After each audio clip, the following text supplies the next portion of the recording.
Thank you very much for your wonderful presentations. I'm Sean Young from Loughborough University in the UK. You have given quite a number of the example of the disaster response. So we could respond to disaster reactively or proactively. So can you tell us which ones did better in terms of the, say, give people any warning or evacuations, and then cause less, horrible results? So not after disaster, so before disaster happened. Thank you. Well, I'm trying to think to see if there is any, in most cases, particularly catastrophic events, let me start with those. In most cases, the response to catastrophic events have not been up to what I consider could be done. In most cases, people underestimated the value of coordination. People didn't value, these social networks, these collaborative aid networks. People had, it's very difficult for people. I remember the first time I told logisticians about this network of churches. This person, in fact, any of them, most of the logisticians I talked to, they could not believe that a network of churches, without any training on logistics, could actually deliver faster than United Nations, US Army, US Red Cross, and all these big, powerful, and super competent organizations. It's kind of hard to believe. And from that perspective, there is a cognitive challenge. The idea sounds so, strange, that it's kind of hard for people to accept it. In fact, I was telling in Ecuador, I was mentioning that to a highly competent person, super, super competent.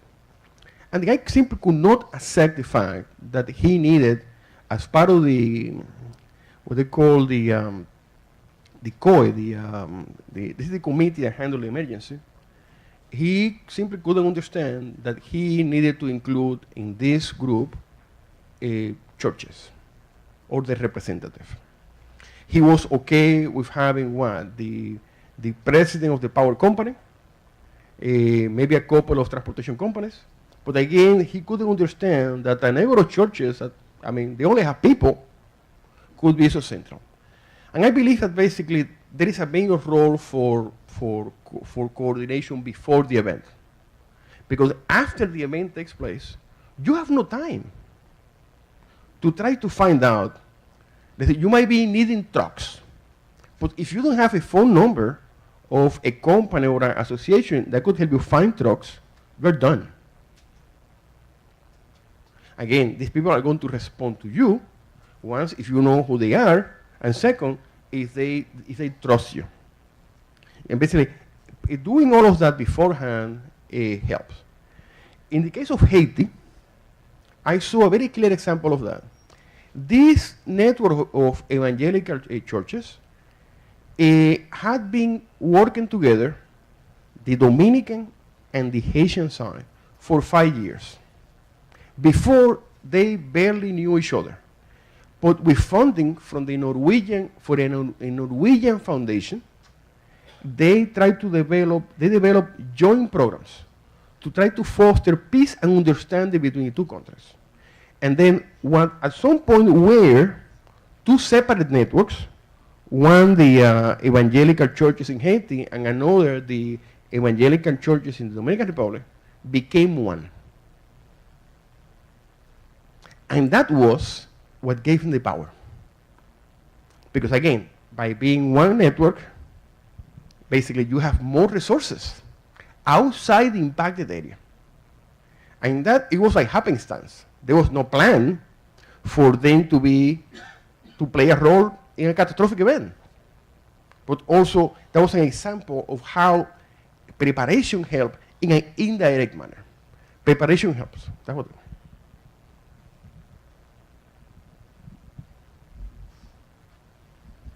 I think we have time just for last question, please, and Okay. then you have the coffee break.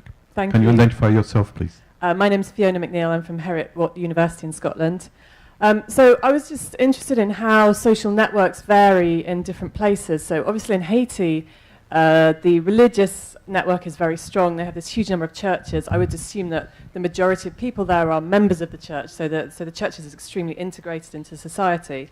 Of course, in other parts of the world, the religious organizations wouldn't be so broad, and I guess maybe people are just a bit networked in general, a bit less networked in some places. Do you find ever that there's just not the right kind of social networks to do this kind of role? This is an important question. We need to, I am pretty sure that there might be other networks. Because again, we humans, we're kind of, we're social animals. And we like to hang around with people like ourselves. There might be other structure that could be tapped. Might not be, somebody asked me the same question in France. I said, well, France is a more secular society. They don't have, I said, well, I know, there might be other. It might be what? It might be a football club. I mean, it might be a network of fans. You see. But the key is to try to identify those networks. Because they have the power of the end of the network. They are, and having that is tremendous. There are many. In Nepal, for instance. In Nepal, because they do not have this religious structure akin to the evangelicals, the Catholic. They are it's more diffuse. But we found what? A company.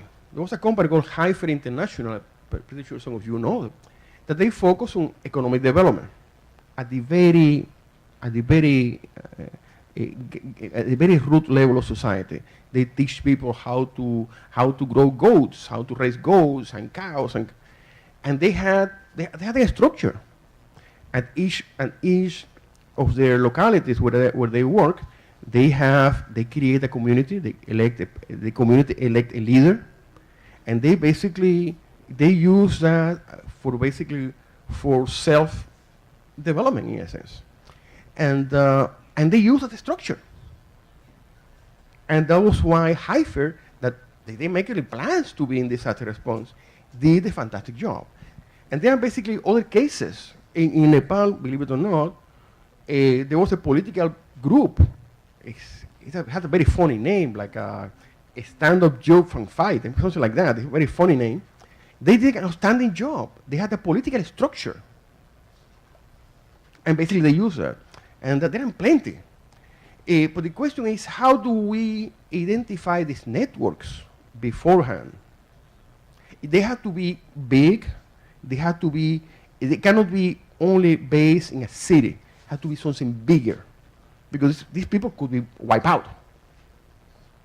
And basically, the question is how to identify them in secular societies and how to engage them in a proactive manner. That is a big question for all of us. Okay. Thank you very much. Thank you very much, Jose. Let's thank again.